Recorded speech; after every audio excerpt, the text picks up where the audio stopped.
November meeting. It's nice to see so many friends and familiar faces. And greet our guest speaker who traveled all the way across the country from New York City to be with us tonight. For over 2 decades, Sunday night television was dominated by a variety program known as The Ed Sullivan Show. Sullivan, as many of you know, was a New Yorker with a distinct accent. He was fond of saying to his television audiences that the program promised to be a really big shoe. Well, I think Sullivan's oft-repeated line aptly describes our program tonight. I think we've got a really big show for you. It's a distinct pleasure, in fact, and honor to present our featured guest speaker this evening, Dr. John Matteson. Earned his bachelor's degree at Princeton University, later a Juris Doctoral degree at Harvard Law School, and completed his advanced studies with a doctoral degree in English at Columbia University. During the workday, John Matteson has worked in the legal field, both as an attorney and currently as a distinguished professor at John Jay College of Criminal Justice in New York City. By night, however, he has written countless articles and quite a number of books, principally focusing on 19th century American literary figures. His 2007 monograph, Eden's Outcasts, the story of Louise May Alcott and her father, earned for him the 2008 Pulitzer Prize in biography. 2 years ago, he published A Worse Place Than Hell, How the Civil War Battle of Fredericksburg Changed a Nation. That book told the story of the Battle of Fredericksburg and its aftermath through the eyes of several soldiers and civilians. 2 of the civilians are prominent in the context of the monograph. Louise May Alcott and Walt Whitman. Now let's get on with the show. Please welcome John Matteson to tell us more about the Concord nurse and the Brooklyn Bard. Very much, David, for that wonderful introduction. It's the kind of thing that you wish your parents could be around to hear. Because on the one hand, your father would like it, but your mother would actually believe it. My thanks, in fact, to all of you for coming out this evening. I'm especially delighted to be here tonight, not only because I get to speak at such a gorgeous venue with a well-informed, enthusiastic audience, but also because, even though I was born and raised in California, this occasion marks my first ever visit to the state of Arizona.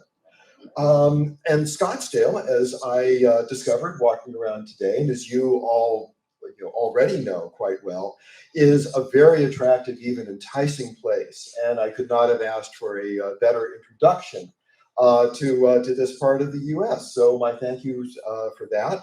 And also, I have no better reason under the sun to make my inaugural visit. So looking forward to what we can do this evening. It's a curious fact about the American Civil War that it produced fairly little of what's often thought of as literature written by those who actually experienced it. We have factual and autobiographical accounts in profusion, but the war's combatants produced much less in the form of memorable poetry or fiction.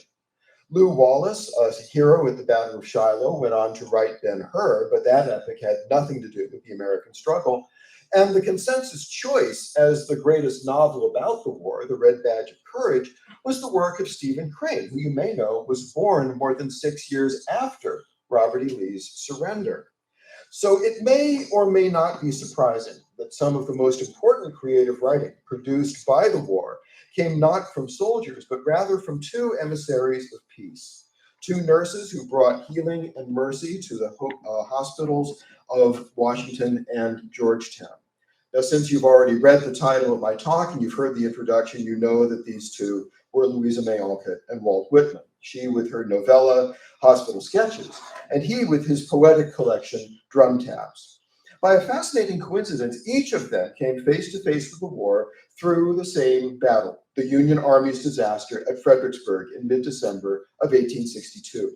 I've come here this evening to share their stories and also to suggest that through their experiences and from what they wrote about them, the history of American literature was somewhat altered and I would also argue improved.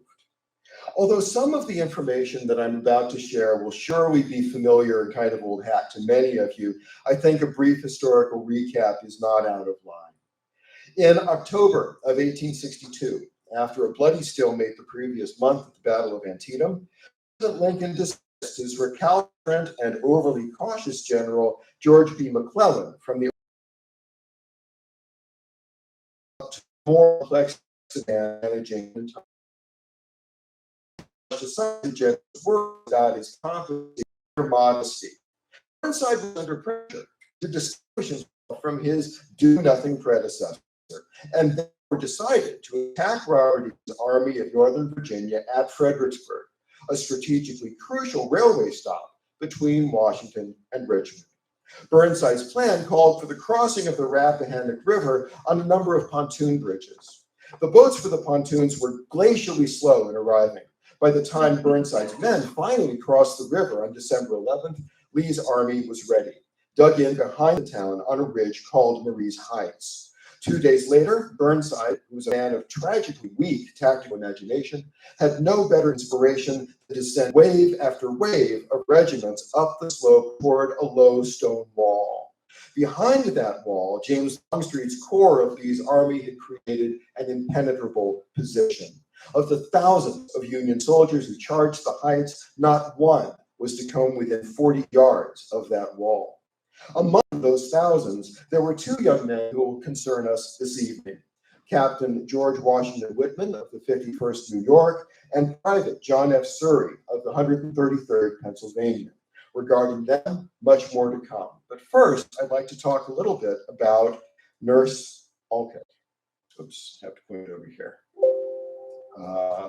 Hello? Not working. Okay. Okay. So I'm sure folks are going to be working on that. So oh, very good. Okay. Do I just advance it on my cue? Is that better? Okay, very fine.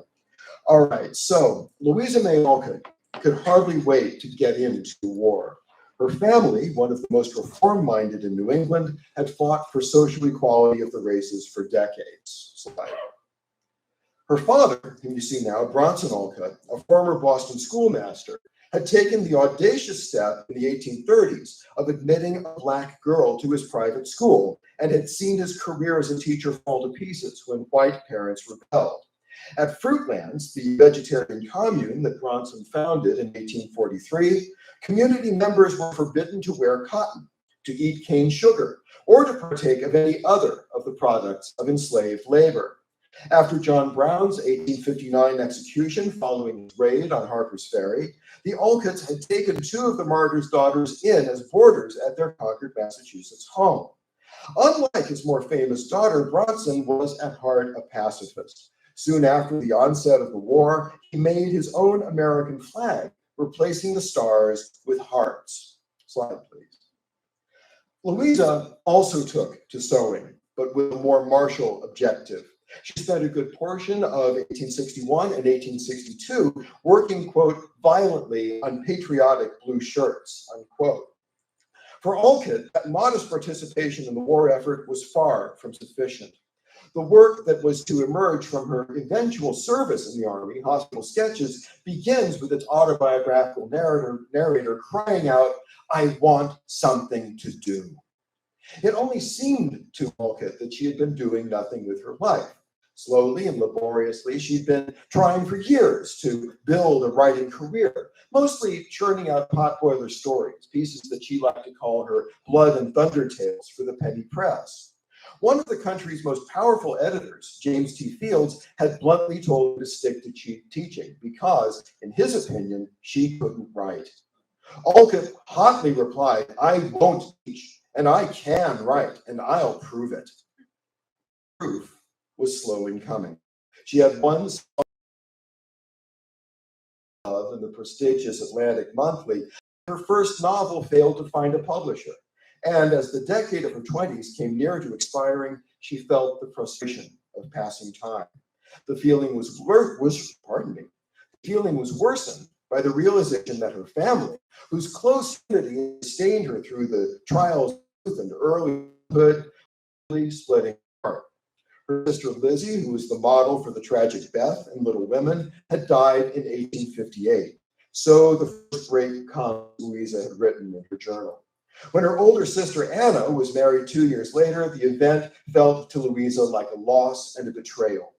When war came, the excitement outweighed the trepidation for her, as it did for many Americans. Alcott told her diary, "I've often longed to see a war, and now I have my wish. I long to be a man.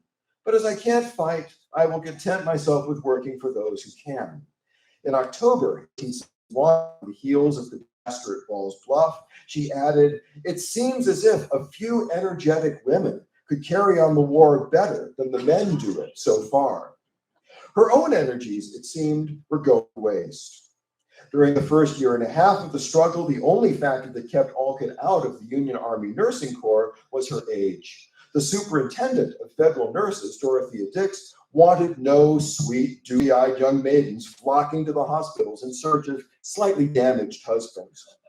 She therefore decreed that applicants for the job must dress plainly and be no younger than 30.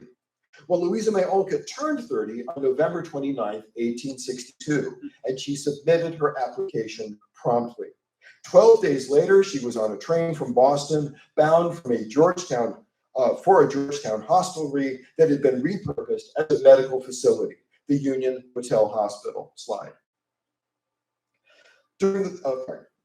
At the same day, or on the same day that Alcott arrived in Georgetown, General Burnside sent his doomed columns up the slope of Marie's Heights. He threw a total of 7 divisions up toward the wall in a total of 14 separate charges.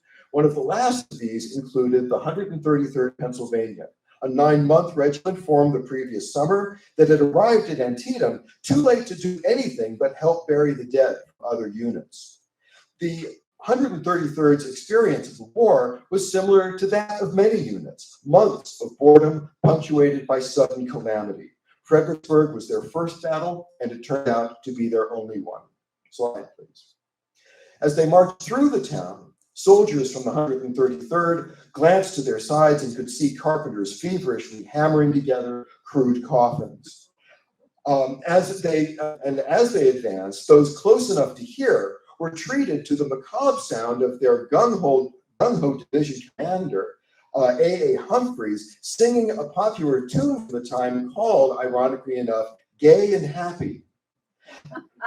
As they undertook their actual charge, they were slowed by already wounded men from other divisions, who grasped at their pant legs and haversacks, trying to stop them from completing their essentially suicidal mission.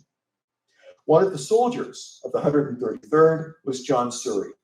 He was a young blacksmith who, in order to join the army, had left behind his widowed mother, 2 younger siblings, and his forge at Shanksville, Pennsylvania. Now, if the name of Shanksville sounds familiar, it probably should. It is the place near which, on September 11, 2001, United Airlines Flight 93 crashed after its passengers rose up against the Al-Qaeda terrorists. Surrey was not wounded in this initial charge up the slope. Rather, when a further advance became impossible, he threw himself to the ground with his other uninjured comrades and exhausted his ammunition before being struck by 2 bullets, one of them lodging in his breast and the other passing through his left lung. His regiment had gone into the fight about 500 strong. It suffered a staggering 184 casualties. After receiving some brief medical attention in Fredericksburg, Surrey became part of the great, undifferentiated mass of wounded that moved in a slow stream toward Washington. At Aquia Creek, a steamboat lay waiting to transport him to the capital city. Despite his wound, Surrey repeatedly gave up his place on the boat to more evidently needy soldiers. Thus, he was not among the first to arrive at the Union Hotel Hospital, arriving on either December 16th or 17th. In the meantime, Nurse Alcott was learning fast on the job. She had to. Her first weapons in her fight to save the Union were a sponge, a basin, and a bar of brown soap, removing the dirt from an endless stream of wounded. And she describes this moment really kind of almost amusing fashion in hospital sketches because the soldiers are commanded to strip in front of her, and she had basically never seen a naked man before. And so she writes in hospital sketches, this experience was really really, and she can't ever even finish the sentence because it was so shocking to her. When the scrubbing was done, she dispensed bread, meat, and coffee to all who were well enough to eat. For men who were too hurt or too poorly educated to write, she wrote letters home. Until late at night, she did all that she could to comfort her charges, mopping feverish faces, smoothing rumpled beds, and even singing lullabies. When Private Surrey was admitted, he came under the care of Nurse Alcott. No other soldier in Alcott's care impressed her so deeply. He had, as Alcott recalled, quote, the serenest eyes I ever met, unquote. In her journal, she singled him out for special comment. She wrote, John Surrey, a Virginia blacksmith, is the prince of patience. And though what we call a common man in education and condition, to me is all that I could expect from the first gentleman of the land. Under his plain speech and unpolished manner, I seem to see a noble character, a heart as warm and tender as a woman's, a nature as fresh and frank as any child's. He is about 30, I think, tall and handsome. Alcott noted the androgynous nature of Surrey's charm. He lay before her as both male and female, adult and child, embodying the superior graces of all the members of the human family. He was, she soon decided, a, quote, piece of excellence, unquote, unparalleled in her experience. I would ask you to note that Alcott described Surrey as a 30-year-old Virginia blacksmith, for, as we'll see later, her description would later cause an interesting wrinkle in the John Surrey story. For all his physical attractiveness, Surrey was at first an aloof and enigmatic patient. He rarely spoke, he never complained, and he sought no one's pity. As his self-control made its impression on her, Alcott drew the inference that the wounded man had learned the secret of contentment. But as time passed, Surrey grew concerned. Now, less confident of his recovery, he asked a surgeon whether he was likely to pull through. When the equivocating answer came, I hope so, my boy, Nurse Alcott watched his face. It seemed to her, quote, as if in that brief eclipse, he had acknowledged the existence of some hard possibility, and asking nothing, but hoping all things, left the issue in God's hands, unquote. Surrey could maintain his facade of pious resignation for only so long. He was in unrelenting pain, and the suffering ate away at his resolve. Alcott herself did not guess the extent of his misery until several days after Surrey's arrival. She asked one of the doctors which of the patients on her ward was suffering the worst. To her surprise, the doctor identified Surrey. Every breath he draws, he told her, is like a stab.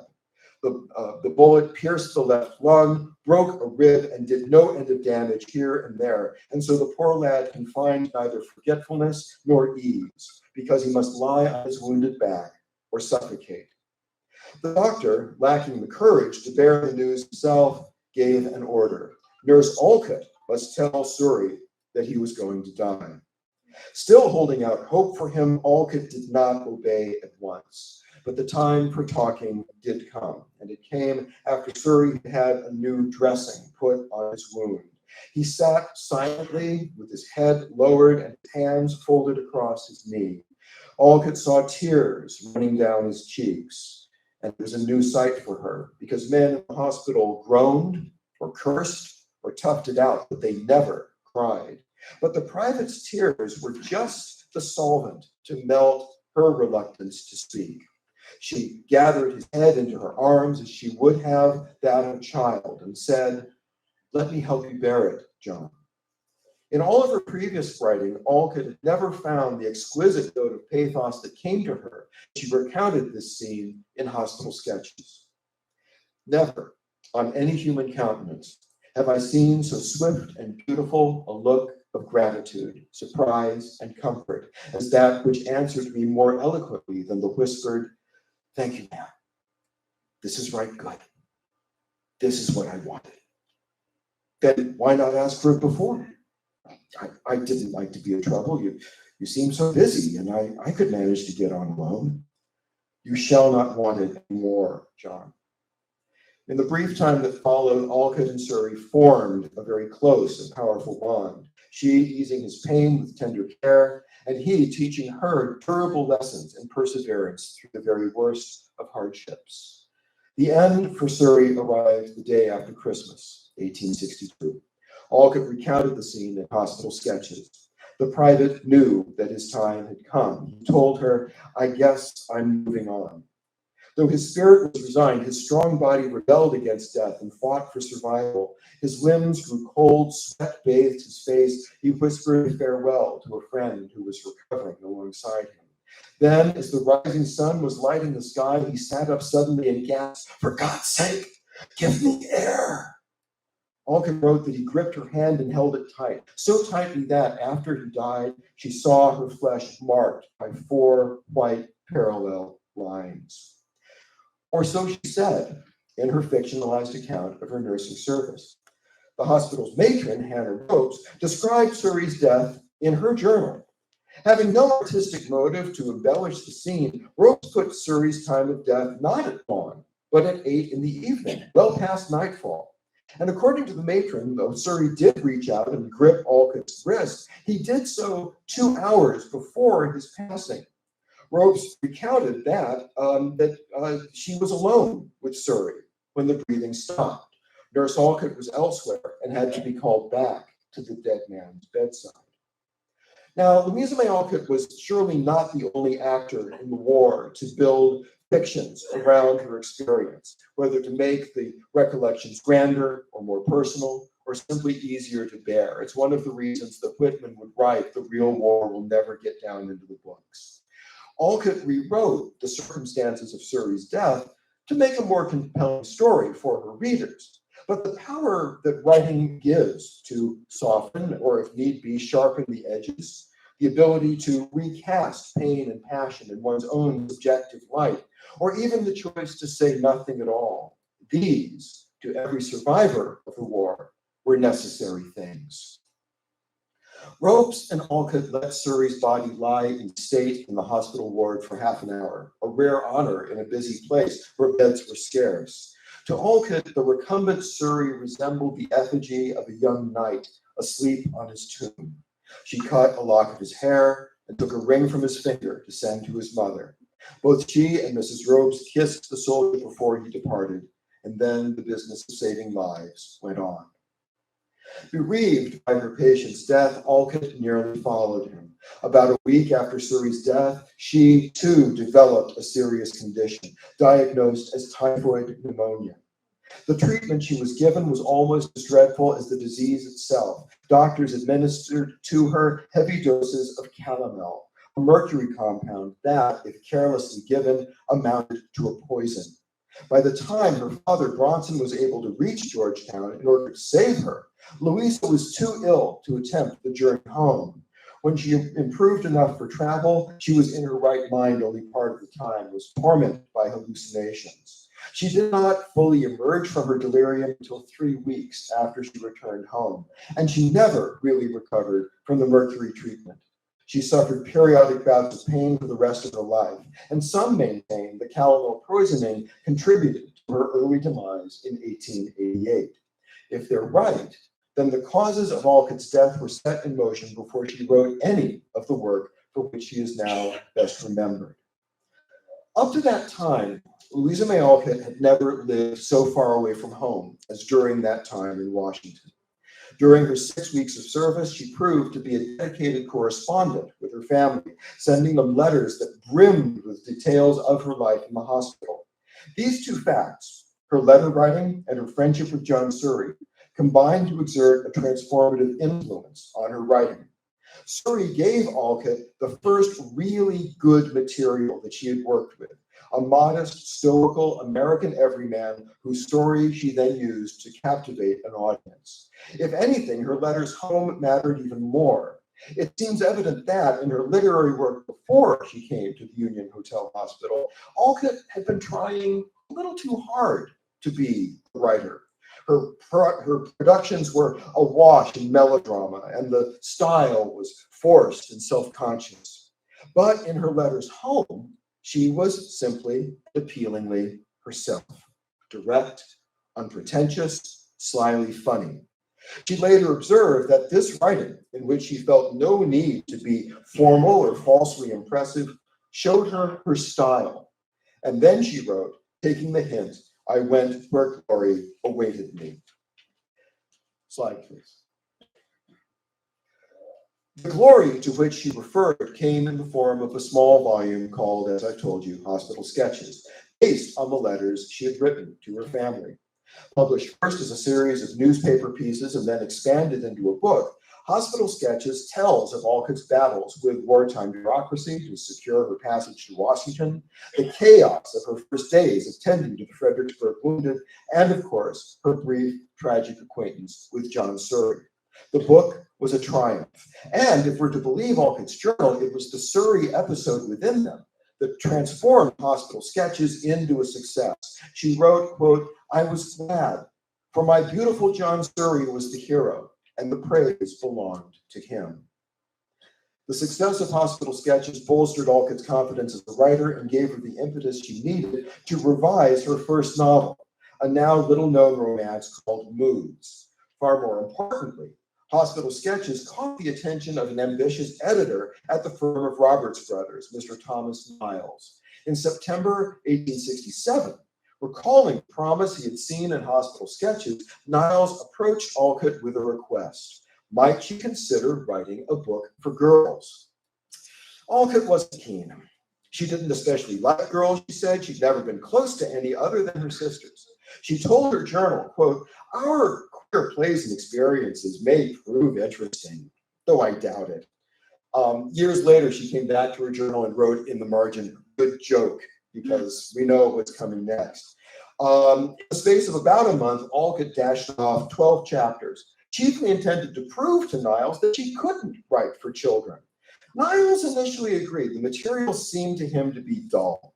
But then he happened to show those chapters to his young niece, and she adored them. Sensing that he had a potential hit on his hands, Niles urged Alcott forward. The result, as I'm sure you've guessed, was Little Women. Amongst the canon of classic children's novels that continue to be read today, only one book, Lewis Carroll's Alice's Adventures in Wonderland, is older than Little Women. It's no exaggeration to say that American children's fiction began with Little Women, and there's no telling what form the genre would have taken if Alcott's work had not been there to point the way. In her journal, just after Surrey's death, Alcott had reflected, I love him and feel indignant that such a man should be lost so early. For though he might never distinguish himself before the world, his influence and example cannot be without effect. For goodness is never wasted. Well, because of Alcott, Surrey's goodness was not wasted. Because of him, we have Little Women and a good deal else besides. Now, before moving on to Whitman, I'd like to share briefly my own special attachment to Private John Surrey. As recently as 10 years ago, we had almost no accurate information regarding him apart from his name. For this lack of knowledge, Alcott was herself responsible. I mentioned that in both her journal and in Hospital Sketches, Alcott was explicit and consistent. John Surrey was 30 years old and he was from Virginia. Having no reason to doubt her word, every Alcott biographer, myself included, dutifully repeated those statements for a century and a half. But as I was researching my most recent book, A Worse Place Than Hell, I ran across a stray reference by an excellent writer by the name of George C. Rabel, who wrote the book Fredericksburg. It's a classic, fantastic, indispensable if you don't have it.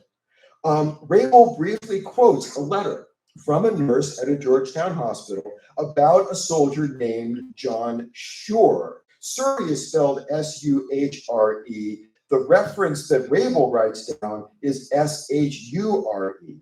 And it reports that this soldier had been shot through the lung and, quote, thinks he's getting well but does not know his condition, unquote. Rabel is an excellent historian. and I understand a future resident of Scottsdale, which is really very exciting. But he was not, or is not, a literary scholar. And so the name John Surrey meant nothing for him.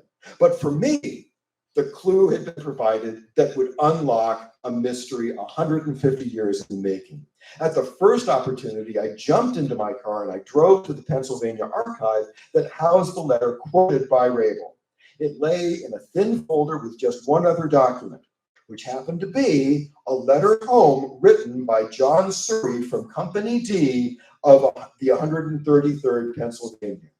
A short walk across the library reading room to a reference word containing the roster of the 133rd was all that was needed to confirm the discovery. Further study revealed to me that Surrey was born October 29th, 1841, so he was 21 years old, not 30, in Somerset County, Pennsylvania. He had two younger siblings, Joanna and George, who later became a newspaper editor. He stood 5 feet 9 inches tall and had black hair, although Alcott would remember it as brown. John Surrey had emerged from the shadows. Now, it seems to me that a lot of the work that gets done in English departments these days carries us farther and farther away from the simply and relatably human. We English professors are expected to sift and deconstruct and count angels or devils on the heads of literary pens. I feel singularly fortunate that my work as a biographer brings me closer instead to the flesh and blood of things. And nothing that I've ever done in my profession makes me prouder than knowing that because of my work, Louisa May Alcott's soldier John, who was so long lost, is found again. Now, Alcott entered the nursing service with a bold abolitionist passion. Slide, please. Walt Whitman felt none of the same fire. Instead of rousing into action, the coming of war cast him into a brooding silence. The early 1860s were the period that Whitman called, in retrospect, his quicksand years, a period in which he felt creatively blocked and emotionally stifled. In 1860, the year before the war, he had published the third edition of Leaves of Grass, the first one to contain the landmark Children of Adam and Calamus poems. Suffused with sensualism, the 1860 Leaves of Grass sparked a scandal among readers and reviewers, one of whom wrote that a man of Whitman's depravity would be best advised to commit suicide. Well, Whitman, as you can understand, was stunned by those kinds of rejections, and the secession of the Southern states deepened his sadness. Slide, please. He took to spending his evenings in a seedy subterranean bar in lower Manhattan known as Fobb's, a favorite watering hole for bright but misdirected artists who lustily proclaimed their own genius over sausages and pots of ale. Those who wrote memoirs of the place recall that the conversation was witty and scintillating. Most of the regulars, however, were on a slow path to sadder places. Many of them died young, ravaged by drink, and soon forgotten. Now, Whitman barely touched alcohol, and he preferred listening to the clever repartee rather than trying to take part in it. Nevertheless, even though he was not drowning himself in drink, Whitman knew that his time at Pfaff's was a symbolic burial. The bar was a tomb into which he had thrown his artistry, his hopes, himself. During this lost period, he wrote an unfinished poem describing the trap into which he seemed to be daily descending. It offers the following lines. The vault at Pfaff's, where the drinkers and laughers meet to eat and drink and carouse, while on the walk immediately overhead pass the myriad feet of Broadway, as the dead in their graves are underfoot hidden, and the living pass overhead, recking not of them. Laugh on, laughers, drink on, drinkers. Oft I doubt your reality. Whitman later broke off the draft poem in mid-sentence. He evidently could not bring himself to complete his dark meditation on his underground life. Slide, please. In that same autumn of 1862, as Walt was languishing at Pfaff's, his younger brother George was having extraordinary adventures. He had joined the Union Army barely a week after the first shell exploded over Fort Sumter. While other men languished, George had thrived. By the time of the Battle of Antietam in September of '62, he had risen all the way from private to the rank of second lieutenant. His part in that battle had been especially heroic. He had helped to lead the 51st New York, one of the 2 regiments that captured the famous Burnside's Bridge and drove back the Confederate right. Shortly before Fredericksburg, after Antietam, he had been promoted to captain in the division of Brigadier General Samuel Sturgis. In stark contrast with his older brother, George struggled with the written language. His letters are fascinating, but not particularly literary or literate. He was promoted to both lieutenant and captain without being able to consistently spell either one. The battle that was fought on December 13th outside Fredericksburg was actually 2 battles. The first, which played out in the morning to the south of the city, was essentially a draw. It was in the second conflict, which mostly took part on the open fields just west of the town, that the Union forces charged hopelessly toward disaster. Whitman's men were in the center left of the Union formation, and they made their attack about 3 hours before Private Surrey made his own hopeless dash toward the stone wall. Because they'd initially been held back to support an artillery battery, the 51st was ordered forward after the rest of its brigades. So it made this trek essentially alone, and they seemed to be drawing fire from all directions. George recalled seeing a rebel battery directly in front of his unit, quote, pouring grape and canister into us like the very devil, unquote. One moment, George was alongside his companions. The next, a percussion shell burst near his feet. He could not evade a shard of metal flying up at high speed directly at his face. 3 days later, on December 16th, Walt Whitman's life changed. That was the morning when, while scanning the New York Herald for news from Fredericksburg, he found a list of wounded from the 51st New York. 4 lines from the bottom, he read the entry, First Lieutenant G.W. Whitmore, Company D. The misspelling did not deceive the poet. First Lieutenant G.W. Whitmore, Company D. The misspelling, as I say, he knew. He knew instantly that Whitmore had to be his brother George. The inertia of recent years vanished. Within hours, carrying a pass to the front lines that he had wangled with the help of another brother, Whitman was on a train to Washington, bent on finding and helping George. Well, the trip did not go easily. While switching trains in Philadelphia with his thoughts wandering elsewhere, the poet did not notice a deft hand sliding into his pocket. The next time Whitman reached for his money, it was gone. A week before Christmas, Walt Whitman was on the streets of Washington without a dime, walking from hospital to hospital in search of his brother George. He turned up nothing. His interval of homelessness and worry seemed longer than it was. He recalled it as being about 3 days of the worst suffering I've ever experienced in my life. By purest chance, Whitman bumped into 2 friends. One of them lent him some money. The other gave him something just as precious, a ticket that took him to Burnside's camp in Falmouth, Virginia, across the river from Fredericksburg, where the poet might continue his search. At Falmouth, he found George. To Walt's great relief, his brother's wound turned out to be relatively slight.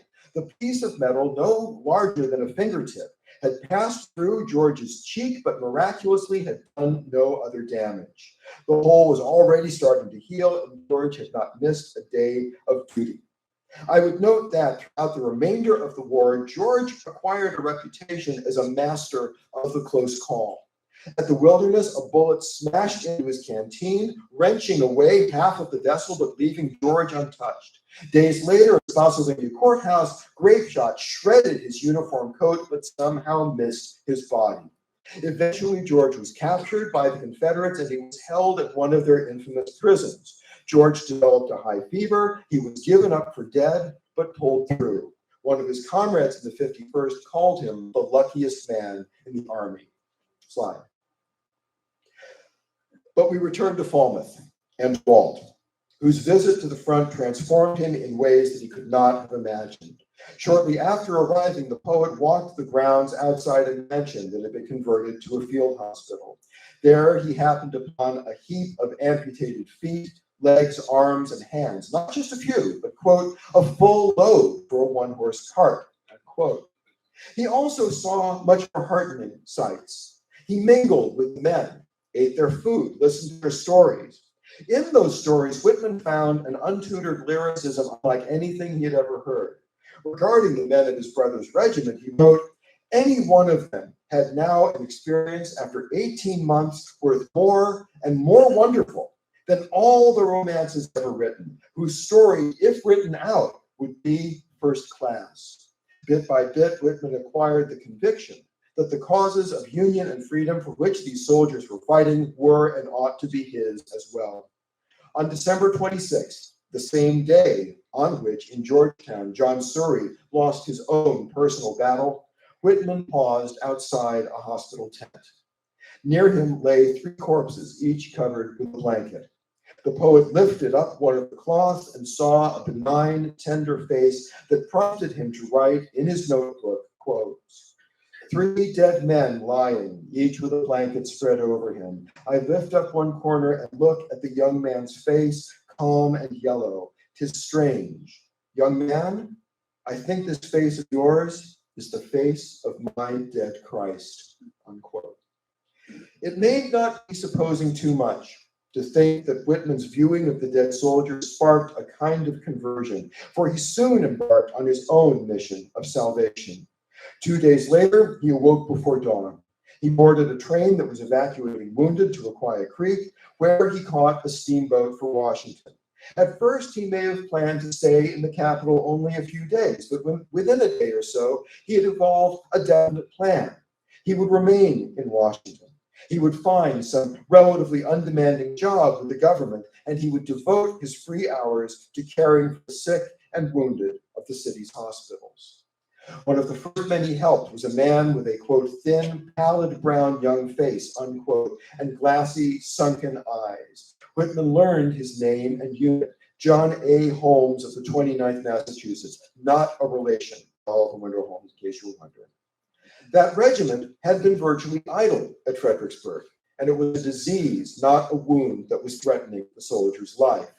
Weakened by dysentery, Holmes had been transported from Fredericksburg to Aquia Creek on a platform car of the kind that was used to carry hogs to be slaughtered. On the boat to Washington, he had fallen down like a rag. In the December cold, he had tried in vain to unpack the blankets he had kept in his knapsack. Too frail for the task, he asked a deckhand for help. He was told that he could not get the blankets himself, and therefore he might do without them. He arrived at the Washington hospital, having had no food or water for 3 days. For days since, he had lain on his cot, waiting to die. Whitman came to his bedside and sat with him. The poet began to administer his personal type of therapy, a treatment that he would repeat hundreds of times with variations for the rest of the war. I sat down by him without any fuss, talked a little, soon saw that it did him good, led him to talk a little himself, got him somewhat interested, wrote a letter for him to his folks in Massachusetts, soothed him down as I saw he was getting a little too much agitated and had tears in his eyes. I gave him some small gifts, and I told him I should come again soon. Private Holmes pulled through. Walt Whitman had found a new occupation. The poet settled into a third-floor room on L Street. He found work copying documents and writing short pieces for newspapers. Eventually, he took a part-time job in the Army Paymaster's Bureau. The rest of his time he gave, as planned, the soldiers, in whom he saw, quote, the best expression of American character I have ever seen or conceived, unquote. He saw, quote, the best expression of American character I have ever seen or conceived, unquote. Of young men. But now he recorded the men. But now he recorded the gifts that might bring to ease the struggles of their particular cases. Preserved peaches for Clinton Minzy, a jar of jelly for Joe Armstrong, some oranges for Jimmy Culver, something to read for Tom Butterworth. The poet purchased and gave almost every kind of sustenance, blackberries, lemons, tea, tobacco, jars of pickles, bottles of milk, wine, and brandy, all passed from his hands into those of his grateful boys. Though Whitman visited many of the hospitals in the city, there's no evidence that he crossed paths with Alcott, who was, after all, on her way home to Concord very shortly after Whitman arrived. Unlike her, Whitman never took care of the sick and wounded in any official paid capacity. However, his commitment to the troop turned out to last a good deal longer.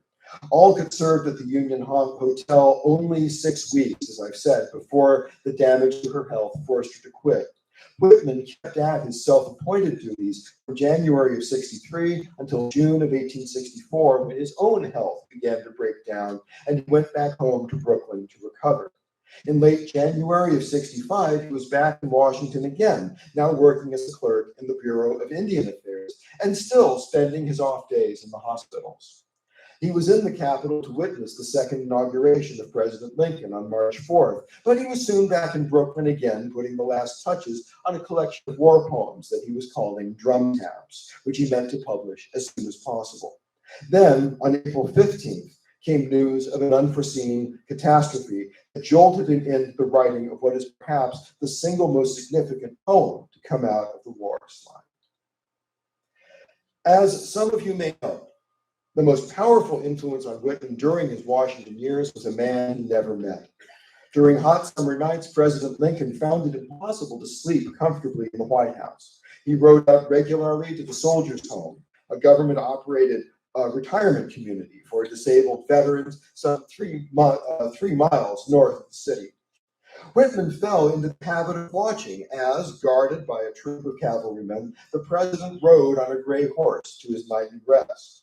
Whitman would stand close enough to see when Lincoln had not taken the trouble to brush the dust from his suit.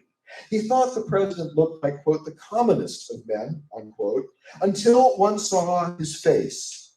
It was brown, cut with deep lines, and Whitman thought suffused with a profound, unspoken sadness. Who, the poet wondered, can see that man without losing all wish to be sharp on him personally? Who can say that he has not a good soul? As I mentioned, the two men never met. They never spoke to each other. Just how conscious Lincoln was of Whitman's existence is not clear. A clerk in Lincoln's pre-war office in Illinois claimed that Lincoln read aloud from Leaves of Grass to his office mates. Another story holds that one day, while glancing out a White House window and catching sight of the poet, Lincoln had remarked, "Well, he looks like a man." The truth of these anecdotes is hard to establish. In any event, though, Whitman felt a tacit bond with the president. It got so that they saw each other almost every day, exchanging, said Whitman, bows and very cordial ones. He wrote, "I love the president personally." Slide.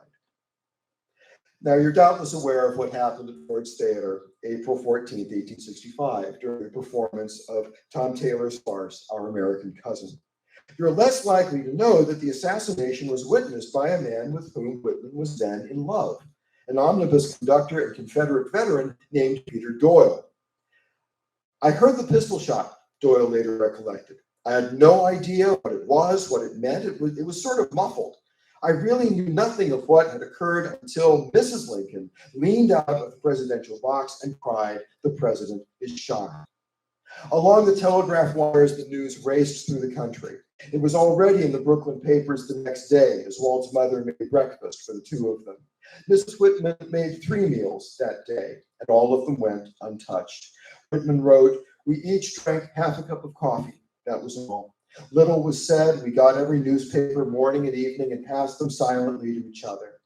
That afternoon, between 4 and 5, Whitman took the ferry to Manhattan, where everything seemed dressed in a funereal monochrome. He wrote in his notebook, "Black, black, black," as you look toward the sky, broad black like great serpents slowly undulating in every direction, drip, drip, and heavy, moist black weather. The rain sent the women from the street, black clothed, me only remained. Whitman's sense of personal loss with respect to Lincoln got him thinking, and the thinking got him writing.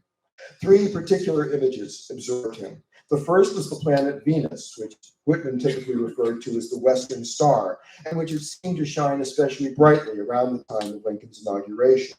It was visible near the moon, appearing to Whitman, quote, as if it told something, as if it held rapport indulgent with humanity, with us Americans, unquote.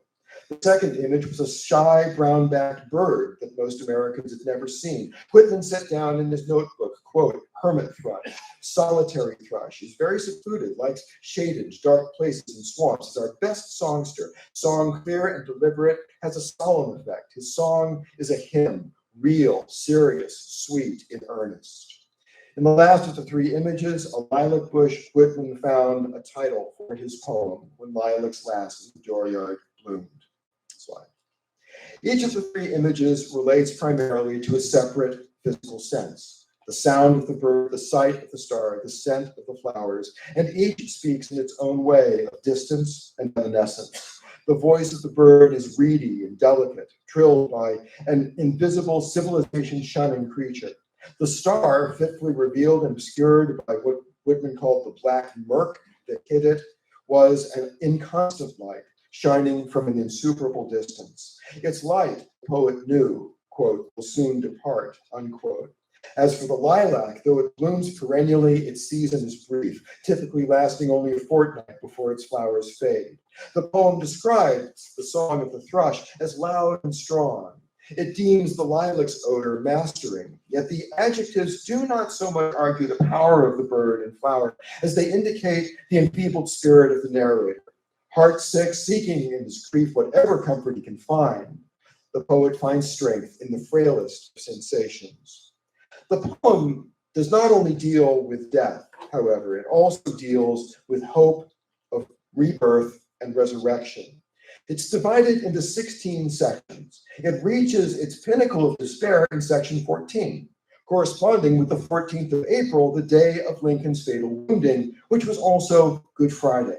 The 16th section of the poem, the last, is cathartic. Still conscious of loss and woe, the poet now sings, quote, a victorious song, bursting with joy, unquote. And of course, April 16th, 1865, was the day of resurrection, Easter Sunday. The poem is probably Whitman's greatest lyrical achievement. In conjunction with it, he also published another memorial poem in honor of the president that he himself thought was inferior, but which became his most popular, memorized by generations of school children, O Captain, My Captain. Although, as I mentioned earlier, Whitman never met Lincoln, these two poems bound Whitman and Lincoln together in a unique fashion, one that Whitman tried hard to cement in his latter years. Starting in 1879, going on periodically until 1890, less than 2 years before his death, he marked the anniversary of Lincoln's assassination by delivering a public speech about the president's death, drawing on Peter Doyle's eyewitness recollections. Whitman gave his memorial address as far north as Boston, as far south as Maryland. Mark Twain heard the speech, so too did Andrew Carnegie and General Sherman. Whitman's words routinely brought forth a tumultuous response, and when he recited, O Captain, My Captain, as an encore, the clapping would give way to tears. By the time he finished, Whitman's tears might also be seen covering his cheeks and moistening his beard. The story of how Whitman's experiences in the wake of Fredericksburg shaped him as an artist are less straightforward than the Alcott story. Alcott, as I noted, maintained that her writings that emerged from her nursing adventures showed her style. Moreover, I feel confident that if Hospital Sketches had never caught the attention of Thomas Niles, we would never have had Little Women. But what of Whitman? Unlike Alcott, Whitman was a fully formed artist before the Civil War began. My own preferred edition of Leaves of Grass, the 1860, was, as I mentioned, published before the war, and one can make a respectable argument that almost everything Whitman wrote afterwards was an anticlimax. Nevertheless, because of Whitman's sojourn in Washington, we have When Lilacs Last in the Dooryard Bloomed, arguably the most important work in the elegiac mode of any American poet. And that achievement in itself would render Whitman's time in the capital significant. But there's another point. For a poet as intensely and self-consciously autobiographical as Whitman, one who regarded his work as nothing less than a printed version of his spiritual self, any turning point in the personal life so profound as the war must also be regarded as a transformation of the artist and of his art. In later years, Whitman repeatedly affirmed the essential role that the war had played in forming the work that he defined as the authentic leaves of grass. In his late essay, A Backward Glance Over Traveled Roads, he stoutly claimed, quote, without those 3 or 4 years of war and the experiences they gave, leaves of grass would not now be existing.